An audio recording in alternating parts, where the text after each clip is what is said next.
In a world dominated by fear, mistrust, and insecurity, the very notion that we know is truth has been viciously complicated, especially in regards to the media. This was no different for the last generation of Latin Americans recently disillusioned by the striking influence of the Cold War. For many, the spiraling social and economic conditions created a brutalized atmosphere of violence and an exploitation of human rights. We will be focusing on the strong activist sentiment that grew during this period and the activist groups that arose in different regions. Moreover, we'll analyse the media portrayal of these activist groups, how the media reflected public perceptions of the conflicts, and how these portrayals have contributed to the global perception of Latin America. These long-lasting wounds could be felt across several regions, and one of the most explicit illustrations of human rights can be seen in the case of the Madres de la Plaza de Mayo in Argentina. The Madres were a product of the Latin American dirty wars that particularly affected Argentina. They were an activist group formed of the mothers of kidnapped children that had been secretly abducted by the Argentinian government. The movement began in 1977 when 14 mothers occupied the city square known as the Plaza de Mayo and undertook a protest demanding the return of their children from the government. The group became the public embodiment for the people whom had largely remained silent throughout the violent rule of the Argentinian military junta, and as a result, their presence brought the attention of journalists and media worldwide to the regime's human rights violations. Whilst initially being victims of the Argentinian secret police's efforts to quietly subside the situation, once their story had been picked up by the international media, the attention that came onto the government meant that they were forced into a corner of defending themselves and accusing the Madres as being enemies of the state.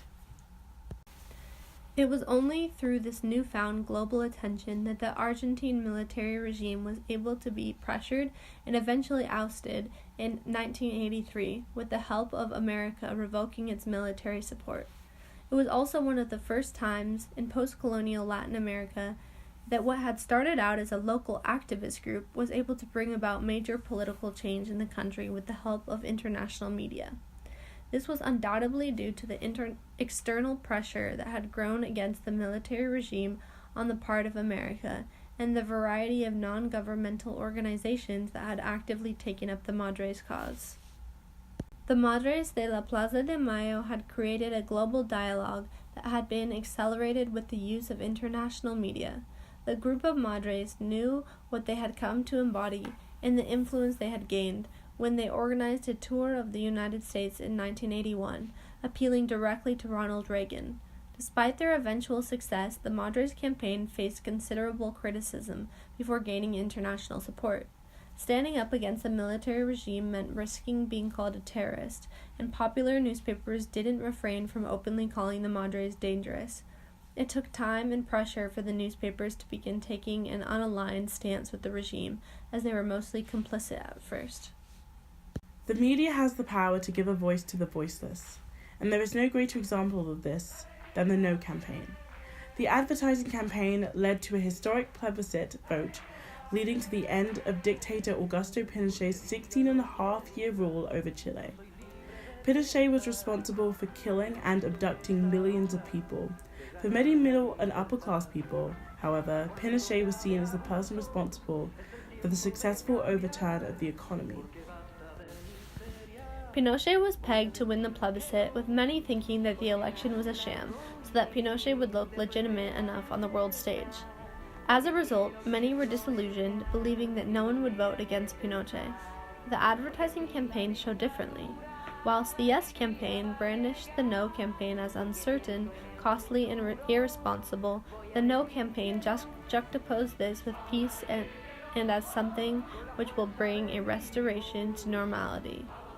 In the advert, people from all walks of life are shown as happy, liberated, and willing to vote for the No campaign. This notion bolstered the campaign, bringing it enough media attention to make it legitimate. The clip is seemingly displaying happy and hopeful visuals, and is accompanied by a joyful and catchy jingle. However, what this clip demonstrates in actuality is advertising at its most excellent.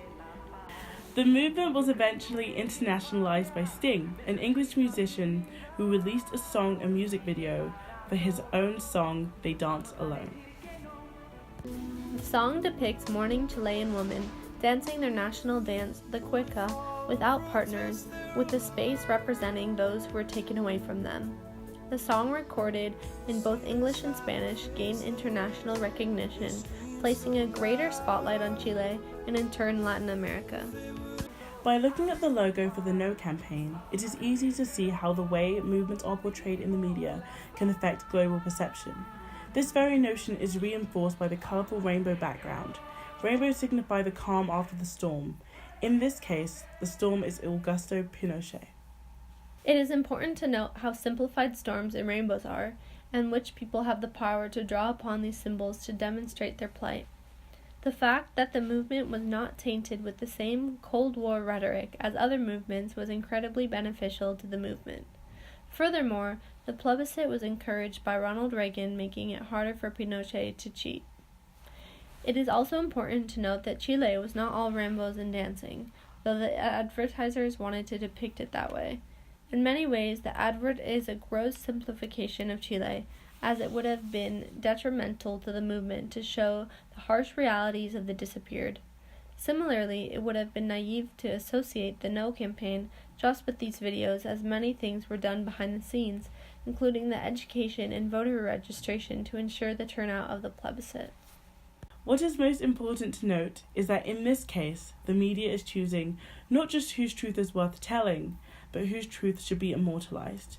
Because when we think of the No campaign, these are the works that we will remember. Because while story arcs are simple, reality is not. Latin American crime has become more organized than ever before, having been able to take advantage, either through extortion or corruption, of weak states and their inability to control violence and criminal activity. However, activist efforts in relation to the drug war only began to gain real traction after the fall of Pablo Escobar.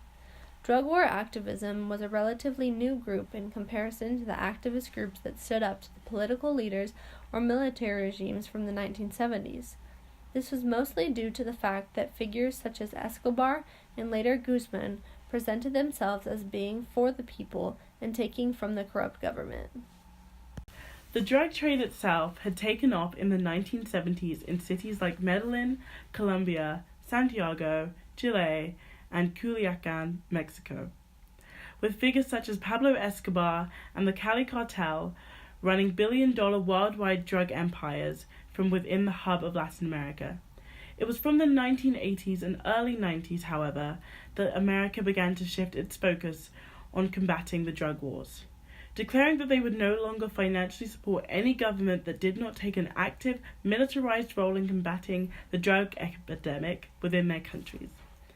The biggest example of this stance was Plan Colombia, launched in 2000, that has seen the USA give upwards of $8 billion in aid to the Colombian police. International media, however, has continued to concentrate on highlighting significant incidents, with harsh acts of violence in Mexico often being magnified, including beheadings and sexual violence. The estimated 121,000 displaced people as a result of the 2007 effort of Mexican President Calderón is not mentioned nearly at all in the U.S. media today. With a successful solution yet to be found for the ongoing war on drugs, many have called for a repeat of the action of the Madres in 1970s Argentina. As more people have begun to believe that there needs to be a more intensely scrutinization of daily drug violence within regions like Colombia and Mexico, and that the best way to achieve this is through successful activism and protest gaining international recognition.